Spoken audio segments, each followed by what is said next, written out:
Yo, what's up guys? Kali ini podcast pendidikan akan mengulas tentang blended learning. Jadi ayo kita mengenal lebih dalam istilah blended learning. Guys, bahwa penggunaan internet dalam belajar atau yang biasa kita sebut sebagai e-learning kian hari kian diminati oleh banyak pelajar. Adanya e-learning membantu siapa saja untuk dapat belajar tanpa mengenal waktu dan tempat.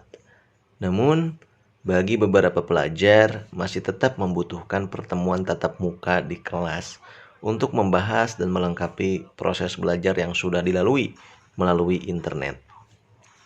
Hal tersebut yang disebut dengan blended learning. Sehingga dengan demikian, maka blended learning sendiri itu dapat didefinisikan sebagai suatu metode belajar di mana proses belajar tatap kelas berpadu dengan proses e-learning secara harmonis. Nah, belajar dalam kelas dan e-learning masing-masing memiliki kelebihan dan juga kekurangannya nih guys. Hal itulah yang mendasari terbentuknya metode blended learning ini. Misalnya, kekurangan belajar dalam kelas cenderung terbatas dengan tempat dan waktu. Tetapi kelebihannya, pelajar dapat bertemu dengan guru maupun dosennya. Para pelajar dapat langsung mendapatkan feedback dari guru atau dosen atas pencapaian yang sudah mereka lakukan. Begitupun sebaliknya, belajar menggunakan internet memang tidak terbatas tempat dan waktu. Akan tetapi, tidak adanya guru atau dosen yang mendampingi, maka pelajar tidak langsung mendapatkan feedback dan cenderung mengalami salah pengertian. Maka dengan dipadukannya kedua metode tersebut, blended learning dapat menjadi jawaban untuk metode belajar yang akan menjadi tren di masa depan.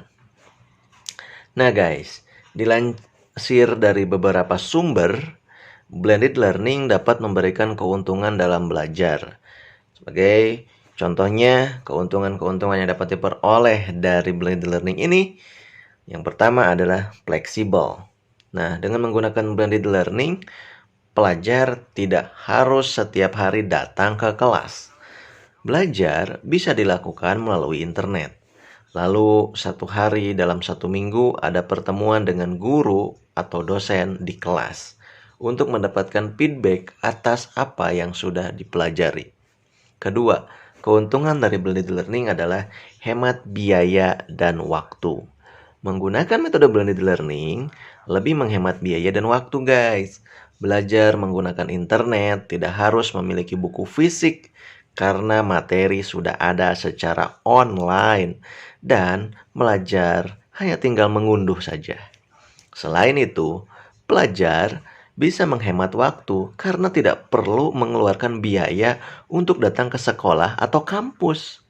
Dengan belajar atau kuliah melalui metode blended learning, pelajar bisa menghemat biaya transportasi untuk datang ke sekolah atau ke kampus dalam beberapa hari dalam seminggu. Nah, kemudian keuntungan yang ketiga, dalam blended learning, materi belajar lebih interaktif. Materi pelajaran yang disajikan lewat internet dibuat menjadi media-media interaktif agar lebih mendetail dan menarik perhatian pelajar. Media belajar tersebut bisa digunakan sesuai dengan cara belajar masing-masing peserta. Misalnya, dengan melalui video interaktif, video penjelasan dari guru maupun dosen, podcast, dan materi tertulis dalam format e-book.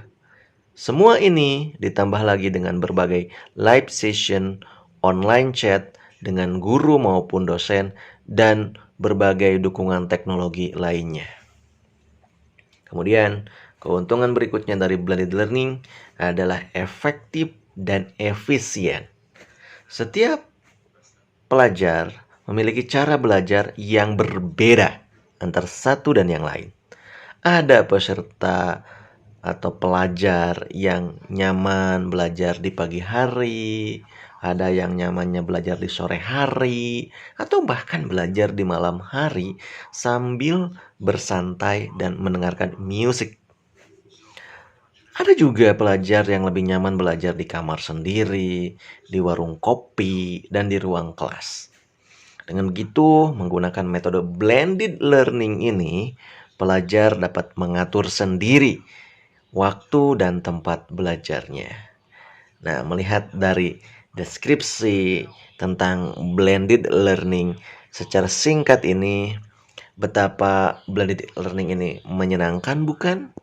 Yo, kita berinovasi, guru-guru dan dosen-dosen di seluruh Indonesia untuk mencoba metode baru dalam pembelajaran melalui inovasi pembelajaran bernama blended learning.